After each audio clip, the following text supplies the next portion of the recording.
matchup between Abra and Ilagan Isabela.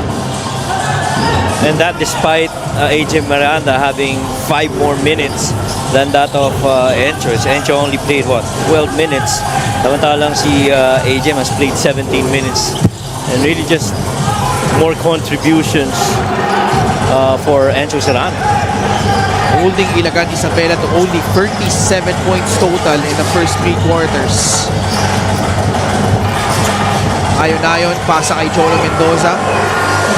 Can't hit the free. TH Tumalip with the rebound. Dishes it out to Sean Bautista with 5 points. 83-39. Corner pass to Brickman. Skips it to Mendoza. Back to Jason Brickman. Lost it. Tumalip comes away with the basketball. Pass back to Voco Pingoy. Makoy Marcos. One-on-one against Raven Gonzalez. No, you're not going anywhere with that. Bautista off the heel on that 3. Mendoza will not force it up. Pasa muna kay Mike Ayon. Ayon for 3. He gets the friendly bounce.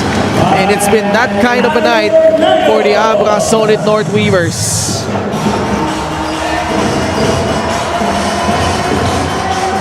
$86-39. And if you're Ilagan Isabela, of course it's really tough. The injuries they have, the grueling schedule the past week. But if they want to really, at the very least, compete in game number 2, what do they need to do here in preparing for that upcoming match against Abra? Well, sometimes you really just have to look internally and do whatever it is the best that you can do against a powerhouse team in the Abra Weavers. Commit lesser mistakes, that's one. And somehow they've been trying to take it to the Weavers, pero halos it's hardly causing a dent. And you have to remember, ganina, even Voco Pingoy was trying to get into the minds of the coaching staff and the bench of the Weavers, but they are just really that strong.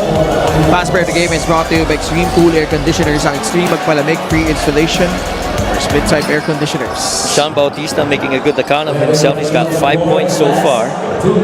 He split his 3-point attempts. He's 2 out of 3 overall from the field. 91-41. They ruled that shot by Ayon as a free-pointer. The biggest margin that the Abra Weavers have won was 56 against Val City and Muntinlupa. Yeah. They did that twice. Joel Gonzalez mintes yung kanyang dress. Voco Pingoy dishes it out to Sean Bautista. Another steal. Counter steal by TH Tumalip. 3 minutes gone by in the 4th quarter. And Abra on cruise to notch the win here in game number 1. Alam mo kung ano rin nagpahirap para dito sa Ilagan Cowboys. That's why you really have to tip their hats off going up in this game against the Weavers. And you alluded to this earlier at the top of the coverage, the absence of your number 1 man in Art De La Cruz. He leads in almost every key stats. And for him not to be here in the big game, that's got to be an unsportsmanlike foul. Yeah. And he knew He saw it coming. He saw it coming. Alam na niya. Because they were jawing at each other on the side of Ilagan Isabela's court earlier. And you like that he knew it. Immediately, baba na kagad. No questions asked. I don't think this is going to be a long review. That clearly was unspoken. Could be a disqualifying foul as well. Could be too. Yeah.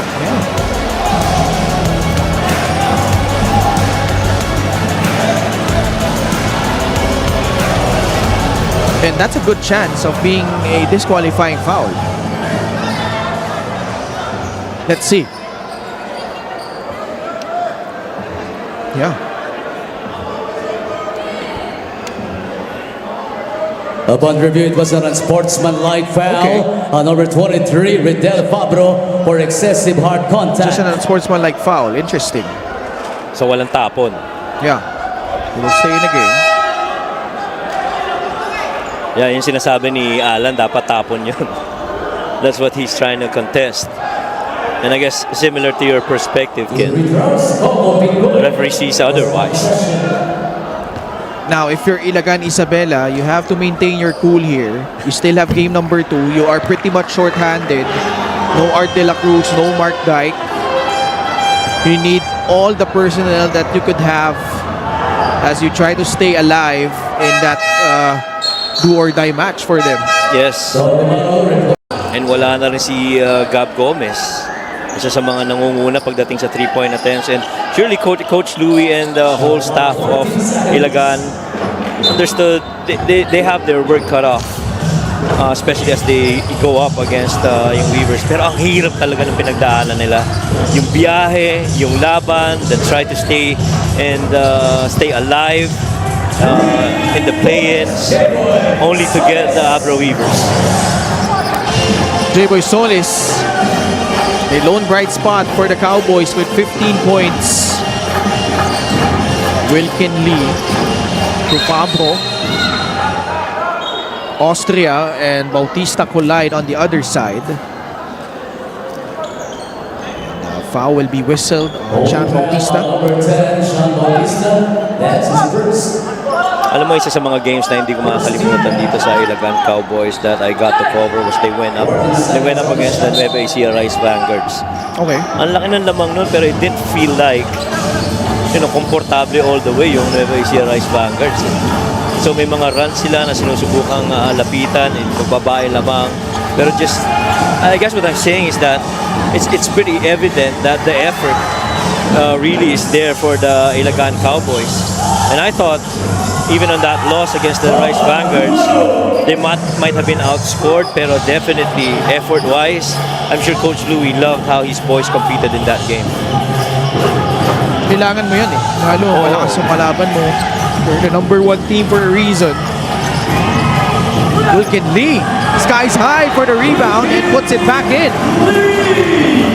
There's always been a lot of upside to Wilkin Lee. And nakita natin yan last season in the very first version of the Abra Weavers. And pagpasok dito sa pangalawang season ni Wilkin Lee, kita mo yung improvements, lalo na on field goal shooting for Wilkin Lee. Na ipasok pa ni J-Boy Solis yung tres na yun. And a 4-point play opportunity coming up. With Art De La Cruz out, a lot rides on the shoulders of this man in J-Boy Solis. And you go back when he was playing for the Olivares College Sea Lions under Coach Mike Sagigit. He's been a champion and MVP there. He's really done his part. This video of the game brought to you by Extreme Appliances, ang subok at kompletong appliance brand ng Pilipinas. 93-52. Past the halfway point of the fourth, Redel Fabro steps back, got rejected by PH Tumalib. Kumaru has been silenced here. And you also have to credit the coaching staff of Abra for preparing them for this game. Yeah. They have scouted Ilagan Isabela well. Yeah, actually, ano na nga sila eh. 2 to 3 steps ahead if you ask me, because in that interview with Andrea, and surely the coaching staff said they're already looking at certain teams and scouting them. And that really is just understanding your capacity and your capability against the teams that you're going to go up against, and who you feel would be certain challenges and in my opinion, critical path to their campaign for a championship this season, itong Abra Weavers. Muna na wala kay Buraga. Abra, this is a historic feat for them. Their first playoff game at home. And they were swept by Pampanga last season in the first round. So this will be their very first playoff victory in the Mpbl in front of the fans here at the Governor Andres B. Bernos Memorial Gymnasium in Bangueb, Abra. And I'm sure if you ask Coach Yong, this is a good clip of finally seeing a smile from Coach Louis despite his team being down. I'm sure if you ask Coach Yong, he would say, job not finished. Coach, a challenge from Coach Louis Gonzalez will be back for the result. Review shows the challenge was unsuccessful. Foul on Don Kumaro, that's his third foul. So unsuccessful challenge from Coach Louis Gonzalez. The foul remains on Don Gumaru. Yeah, he pushed off. That's why Batido sent crashing down to that Ilagan Isabela bench. Nakakatawa dun, medyo may exchange pa sa no? Si Oligario at saka si Batino. One of the few light moments between those two. You like some of the homegrowns match up against each other, like Wilkin Lee and Sean Bautista. Joel Gonzalez stepping back, short. H. Tumalip grabs the rebound to Sean Bautista. 3 minutes left here in the fourth. Wow, Wilkin Lee showing his athleticism. Mark Yee, Gonzalez gets it back from Wilkin Lee for free. No good. Bola na tabik. Napunta kay Don Gumaro. Jarrell is actually one of their leaders when it comes to three-point percentage. Nakakitaan natin sa may mga larong ganyan na maganda yung pinakita nito ni Jarrell. Oo, sharpshooter talaga yan. Lalo sa gilid. Oo. Kaya walang kaduda-duda katulad nito TH Tumalin. Just want to greet happy birthday to Jeremy Joy Pagyo Beltran from Lito Pagyo from our Mpbl technical crew. Also, pa-shoutout ni Boss Boy Tocampo to Liza from Singapore and Anya Salazar. Nagpapahabol din ng bate si Drin na ngayon ay nanonood. Pa-shoutout daw. Ano mukhang siya yung nagpagawa ng ating service dito sa Mpbl. Some nice moments from TH Tumale projecting the shot after hitting the free. But magpapahingayin na siya dito ng coaches ng Ilagan Isabela. In comes Aldrin Adorio. Yeah, and as he heads to the bench, talaga nga naman karapat-dapat na bigyan ng upload yung effort na yun ni TH Tumale. Shot clock will expire on Abra. Is that their first turnover? Hindi naman, no? No, I think that's their second. They had one earlier. Ninth turnover na. Yeah. They had stretches in the first half where they did not incur a single turnover. Correct. Matter of fact, I think yung mga final seconds na lang towards the end of the half where they got one turnover. Yeah.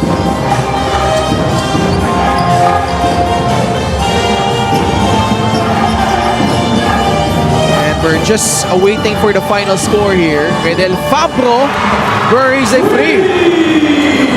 And what you like about these homegrowns performing in their home floor is that since today is a Friday, may mga estudyante dito sa Yeah. University of Abra Bangued na talagang pagkatapos ng klase nanood. Kasi yung past home games sila in the regular season, parehong Sabado yun. Puro weekend games. Well, it's a Saturday game. And so I'm sure, heading into more games for these Abra Weavers, nagkakaroon ng increase na awareness of them being here on the floor and playing for the Weavers. Wilkin Lee from Lagantilang Abra. Isa pa. He takes the free, will not make it. Mark Yee with a rebound with the ball after that Fabro rebound. Pinopostean si Buraga. Pasa palabas kay Fabro, bubukol ulit sa tres. Adorio tried to snatch it down but it ends up with Buraga. I really gotta admire the effort as well of the Ilagan Cowboys. It's never been that easy all game long to go up against the Weavers. They will have to regroup in game number 2. That's gonna happen in Caloocan. As Buraga connects on the free. Caloocan earlier won against Pampanga. They're up 1-0 in their own series. While Abra with this magnificent win from wire to wire, just pulverizing this undermanned Ilagan Isabela squad. Mike, congratulations. Obviously, this is a well-dominated win. Ang ganda ng naging simula ninyo. Pero ang pinakamaganda dito, kahit na ang laki na nung lead ninyo, hindi nyo yun pinabayaan. You guys didn't slack off and you continued to play your game. Palagi naman inaano ni coach yung don't mind the score. Follow the game plan lang, tapos yun na. Yun lang. And one thing, Mike, I don't know if narinig mo to kaninang halftime, sinabi ni Kong JB na ang goal is no less than the championship. And he is very much confident na pupunta kayo ng finals. So are you guys up and ready for that challenge? Always ready kami. Siyempre, medyo may pressure sa amin. Pero sa lalim ng lineup namin, baka may chance din kami.